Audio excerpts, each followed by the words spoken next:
Hello, this is Hellspawn for Rakaka. It's Friday here. No, yeah, it's Friday. I'm confused because of time lag. But I'm here with Victor Nazgul from Team Liquid. How are you? Good, thank you. Team Liquid, they released a documentary some month ago. Did it come out in the way that you wanted to? I think that especially during the editing process, obviously it's pretty clear which direction you're going to. We obviously read all the comments from people and such. I think that a lot of the complaints were very legitimate. Like we actually saw what they meant, and we actually see it ourselves too. So I think we could have done better, but like the conditions that you need for a top documentary, and maybe what people were expecting are budget-wise, and like the amount of people that you need for it, weren't really within our reach for that one. I liked it. I just wish that we had seen more of the foundation of Team Liquid. Would you agree? Yeah, definitely. I think honestly, like the most of the reactions are very positive. I think the reason why is that people who actually like to see something about Team Liquid, they really enjoyed it. There was a lot of fun parts in it, and a lot of information that you were like, oh, cool, I didn't know that. I think everyone who watches it with an open mind to be entertained, was entertained. A lot of people who watch it with like a mind of, am I going to watch a high quality documentary? They have some issues with it, and I think that's understandable. Team Liquid seems to go through some changes at this point. Jinro recently left, and you have also brought on Teja, not so recently, but he's starting to perform a lot. What kind of state do you think Team Liquid is at this point, or your point of view? You mean skill-wise, or what do you mean? More like what's happening within the team, and how do you see it prolonged? Because you kept all the players, and more or less the way it has been for a long time. Now with Hero and Teja, and also Jinro leaving, it changed some of it. Yeah, I think things like that need a little bit of time. You see some comments that say like Teja doesn't really feel part of the team yet. He's not as open as others. Like he's not as connected with the community. And I think while that is true, you could also say the same for the very first time Hero joined, right? Yeah. These type of things, especially with Koreans, they need time.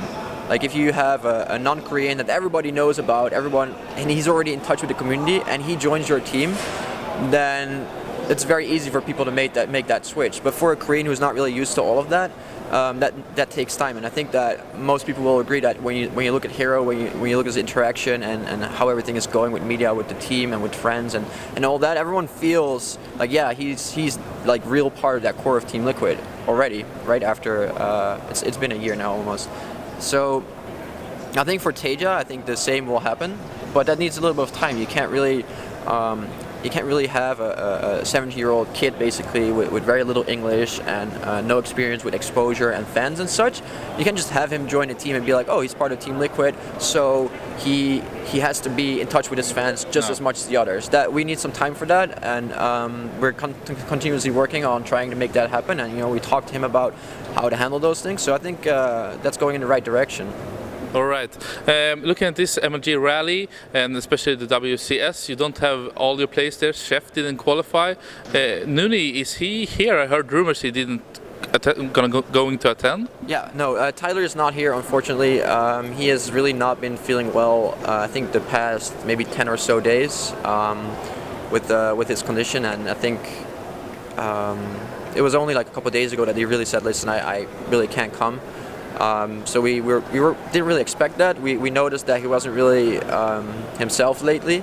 But when he said that, was obviously very, very disappointing, because WCS, with the amount of exposure and the amount of money relative to the level of opponents you face, I think was a great opportunity for him. Is that, I wouldn't say disappointing, but is it a problem for Team Liquid not having an American player in the WCS regionals? And where do you see Team Liquid based? I mean, now you have Koreans doing so great, the Europeans are not doing so great, but some of them seems to pick up their game, and the Americans are not performing. I don't really think in terms of where we're based. I mean, obviously I'm from Holland and Netherlands, and I work out of there. I mean, a lot of our visitors on the site are American, European too, but I mean, Europe is a lot of countries. And then we have, I mean, the largest portion of our players lives in Korea. So, I mean, we're so split out, I don't really think in terms of where we're based out of. It's an international team. All right. But looking into maybe recruiting American players? I try not to think too much in terms of, like, I would like an American player, sure, but if I don't see the right guy out there, I'm not gonna force someone like upon myself just for the sake of doing that, right? So if I don't see anyone out there right now where I'm like, okay, he fits with us and he has the right skill or potential at least to be in Team Liquid, if I don't see that, then it's just it's not gonna happen. And having no players in WCS North America doesn't really bother me very much. I think. I mean, it's another tournament, and if you look at the tournament spread overall, there's very few teams, maybe EG, that have a wider spread among all the tournaments and attendance. So, all right, Team Liquid. How is the current house situation in Korea?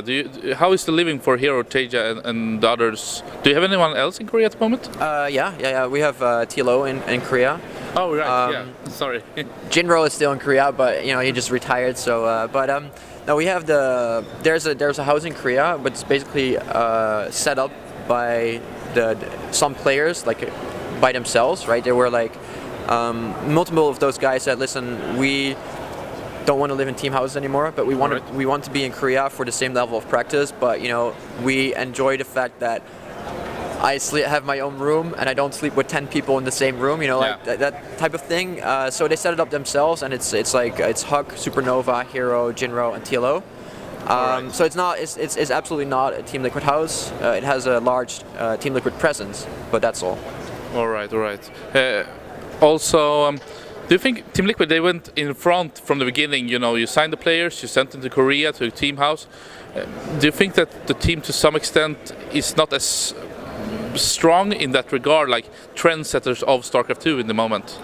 I think there's when you talk about setting trends, like as large with the scope of moving to Korea, there's that type of thing just doesn't happen very often, right? So that opportunity was there for us, and we could set that trend. But other than that, I mean, a trend of that level doesn't really. I don't see any. I don't see other teams setting trends because, you know, like. There really isn't that many things that you can set apart yourself, like in being ahead of the others earlier than the other teams. But all right.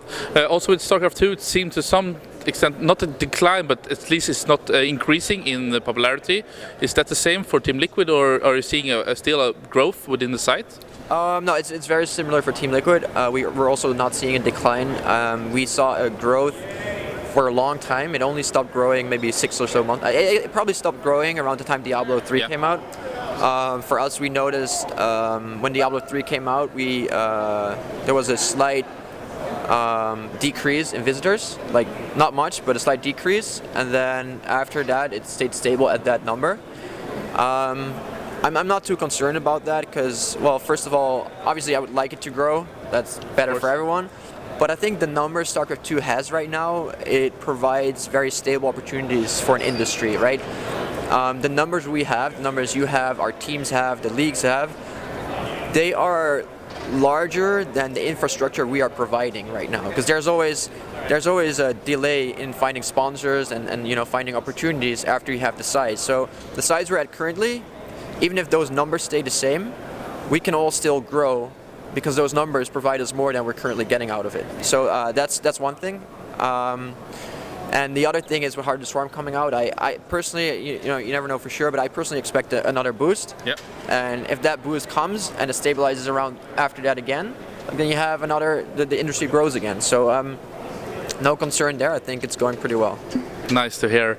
Any final words or anything you want to say to the audience? Yeah, I mean, just thanks everyone for your support. Thanks to Twitch, Razor, and Little App Factory, and thank you for the interview. Yeah, thank you, and good luck with the players in the open bracket then. Thanks. Oh, we have. And Teja, of course. Sorry. Hero, Chef, and Teja are in the groups. Oh so shit! I screwed up so much. I'm so sorry, Victor. Of course, Team Liquid is still dominating in the group play. Yeah. So good luck to them. Thank you. All right.